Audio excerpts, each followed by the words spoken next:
politique, on ne tient pas compte des détails. Ça, c'est des détails. En politique, c'est l'objectif qui compte. Il faut atteindre l'objectif.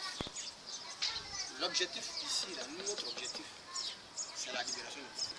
Voilà pourquoi, si vous remarquez bien, le FPI ne revendique plus la libération des prisonniers, la cherté de la vie. Le FPI ne dit plus, chers militants, venons dans la rue, on condamne, on a augmenté les factures. Le FPI ne fait plus ces déclarations. Le FPI, c'est une seule chose. Si Gbagbo est libéré, en Côte d'Ivoire, ici, là, il y a des problèmes qui vont se régler seuls. Tu n'as même pas besoin de dire à un fait qui quitte la rue. Lui-même, il sait qu'il va quitter. Quand RFI annonce à 2 h du matin, l'ancien chef d'État ivoirien vient de bénéficier d'un acquittement, il est libéré, il s'apprête à rentrer en Côte d'Ivoire. Quand lui, il entend ça, là, lui, il n'attend pas que tu lui dises de quitter. Lui, il sait qu'il s'en va. Toi, lui, il quitte. Quand toi, tu te réveilles un matin, tu viens, il n'y a plus de fessi. C'est comme ça. Ouais, non. Donc, laissez. C'est ça.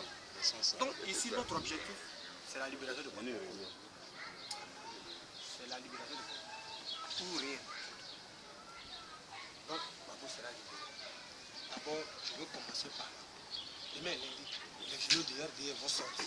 Vous allez voir les journaux. Et puis, votre cœur va saigner. Non, les gens de RDR, on dit à la télé, on le voit à la RTI, ils parlent, monsieur. Les gens même, on dit qu'Assane va partir. On dit qu'il va partir. Ils ont trop dit ça. Nous, on est fatigués de ça. Moi, là, je suis Saint Thomas. Il ne faut jamais tenir le discours. Si tu dis que tu es Saint Thomas, sois sûr que tu vas laisser ta vie là. Parce que si tu es Saint Thomas, tu vas d'abord, ça veut dire que tu veux d'abord voir avant de croire. Mais lorsque tu auras vu le temps que tu vas prendre pour chercher à te mettre à l'abri, c'est fini, tu es mort. Les autres sont partis. Toi, tu restes là. C'est pourquoi on prend. On ne va plus te réveiller pour demander ton avis. Donc, ne cherchez pas à être Saint Thomas. C'est clair. Quand vous voyez, c'est parce que souvent les journaux même, les événements sont là devant vous, mais vous n'arrivez pas à interpréter. Sinon, on dit non, souvent les Ivoiriens disent non, mais on dit qu'il faut libérer Gbagbo.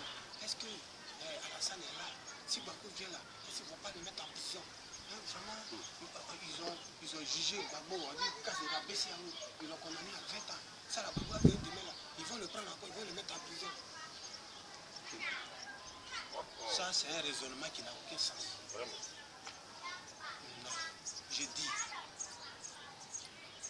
Alassane, on va lui appliquer la règle générale de la rébellion. Ça, ce sont des grands points que je ne suis pas, je n'ai pas recommencé à vous parler. Vous avez vu, non? Là, ce n'est pas encore le Ducron. On va lui appliquer la règle générale de la rébellion. La règle de la rébellion, là, c'est ça on dit. La rébellion finit toujours par manger ses propres enfants. Je vais vous expliquer ça. Et ils savent ça. Alassane sait, Soro sait, Ouattara sait, Chérif Ousmane sait, ils savent. Et ils sont là. Gbagbo lui aussi, il sait ça. Ils sont en puissance. Mais vous ne savez pas. C'est parce qu'en Afrique, là, la psychologie de l'homme noir, c'est-à-dire que ça fait que, à cause de la psychologie de l'homme noir, pour lui, la prison, c'est la pire des choses qu'un homme peut connaître. Un Africain, quand on parle de prison, vraiment, non, c'est pas ça. Or que le fait que Gbagbo soit à la CPI, en temps normal, si on a l'argent, on doit payer champagne pour boire. On doit fêter ça. Le fait que Gbagbo soit à la CPI. Mais les gens n'ont pas encore expliqué aux Ivoiriens l'enjeu. Moi, je vais vous expliquer l'enjeu tout à l'heure. C'est une fête qu'on doit faire. N'importe qui n'arrive pas où il est arrivé. Vous n'avez pas vu comment le dossier de Charles Taylor a été traité.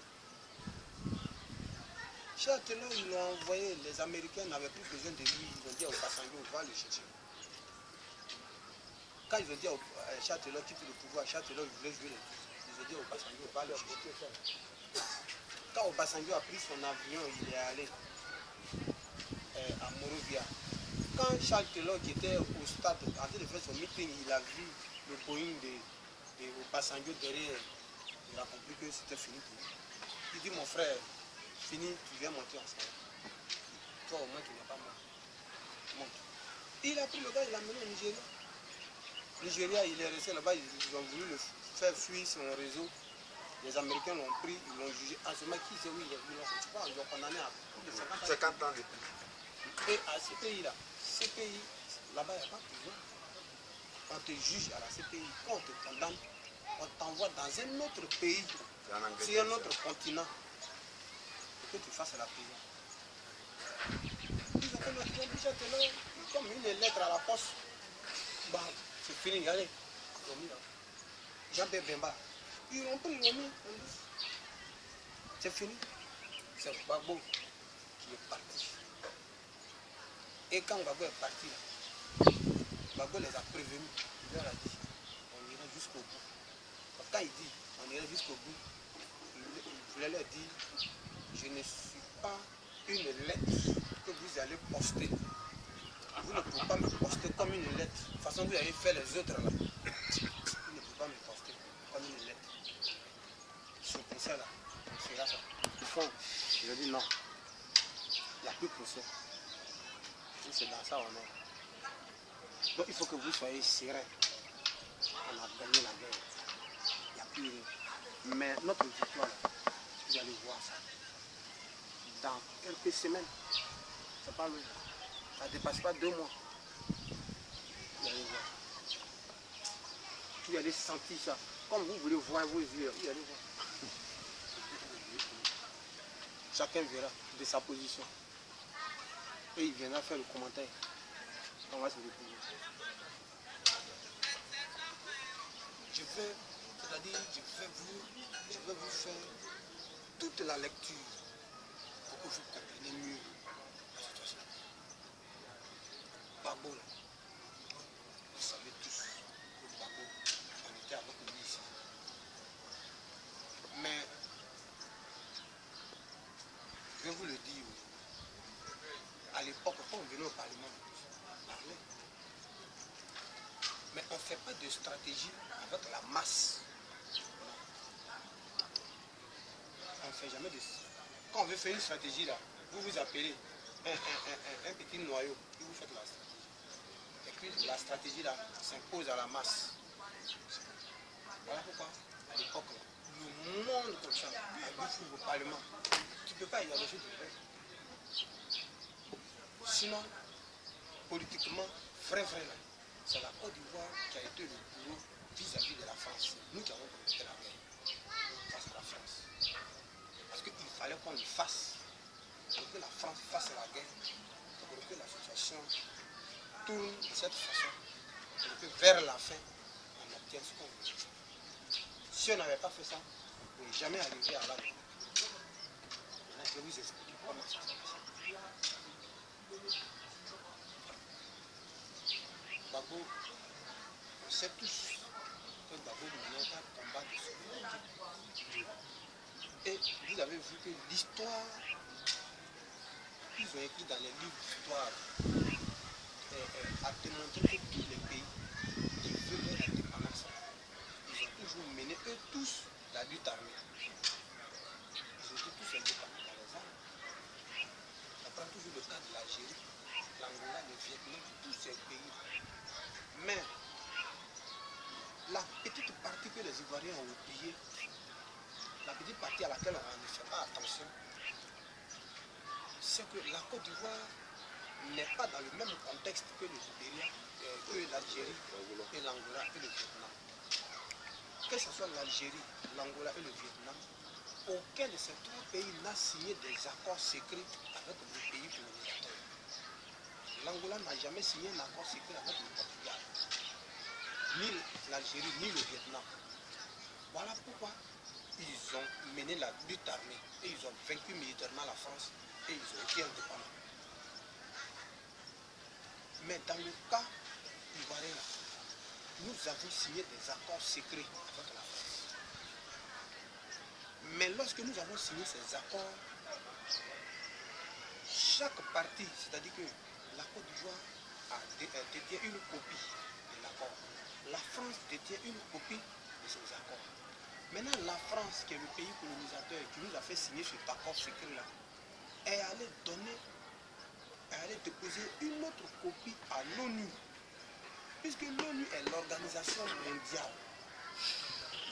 Tous les pays au monde sont affiliés à l'ONU. Donc, en allant déposer une copie à l'ONU, les Français voulaient informer le monde entier, tous les pays du monde, pour dire que vous tous qui êtes à l'ONU là, je vous informe que la Côte d'Ivoire qui est là-bas, là, ça pour moi.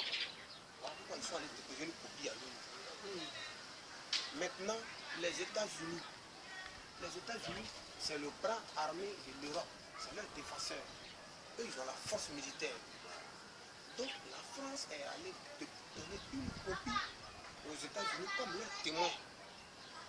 Donc, ça veut dire que la France a une copie, l'ONU a une copie, les États-Unis ont une copie et la Côte d'Ivoire a une copie. Nous, on n'a aucun témoin, personne, c'est nous seuls qui avons notre témoin. Donc, lorsque Gbagbo est venu, il est assis. Mais entre-temps, il faut Boigny l'avait déjà appelé à Yamoussoukro et dans le secret total, Gbagbo a échangé à plusieurs reprises avec le Gbagbo. Mais Gbagbo n'a jamais révélé ça. Voilà pourquoi Gbagbo disait toujours. Il faut Boigny Maria dans les yeux, il m'a dit hélas. Mais Gbagbo ne dit jamais le contenu de hélas. Pourquoi vous Boigny a dit hélas? Quand il disait hélas, il parlait de quoi? Il n'a jamais dit ça. Pourquoi Boigny a fait asseoir Gbagbo et il lui a dit mon fils, tous tes frères, les Guigui Madi, les choses, les Kapou Dikaoui, tous ceux-là, ils ont mené la même lutte, ils sont débattus en France. Mais quand je leur ai fait appel, ils sont venus, je leur ai donné l'argent net. Ils sont tous. Mais toi, je suis sûr que c'est toi qui vas mener ce combat. Mais viens, je vais t'expliquer ce qui se passe.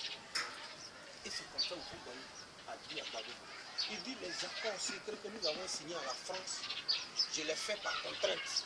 Parce que c'est ma vie qui parle. Donc je me contrains à faire. Si je n'avais pas signé, j'allais me dire ça. Mais je vais te dire que ces accords ont une durée de vie de 50 ans renouvelable. Les Français ont voulu signer un accord à vie. Je leur ai dit non. Quand même. Au moins, il faut que vous montrez, il faut que de l'accord. Donc il faut au moins que ça soit renouvelable. Je dis ok. Et c'est là où vous voyez les amis. 50 ans renouvelable. Vous avez vu là.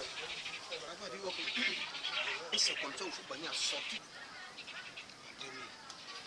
Les accords 40 ans. De 2000, on va en 2005. Les accords ont 45 ans. Mais après, comme Gbagbo lui, il sait que la Côte d'Ivoire ne peut pas mener une lutte armée pour obtenir son indépendance. Parce que même si on arrive à vaincre militairement la France, les Français peuvent être vaincus, même les piments qui est là, on peut brûler ça. Ils vont partir.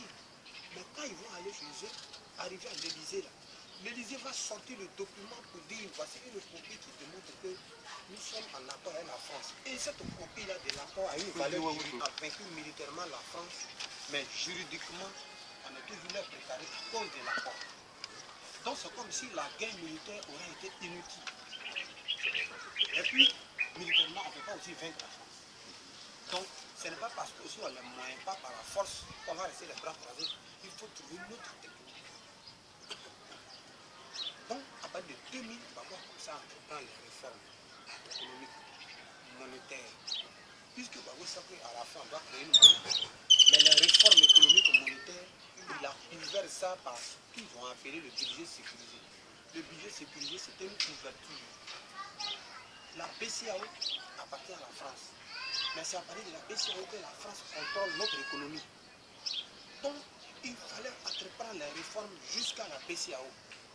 Donc, il a commencé ça à partir de 2002 jusqu'en 2005.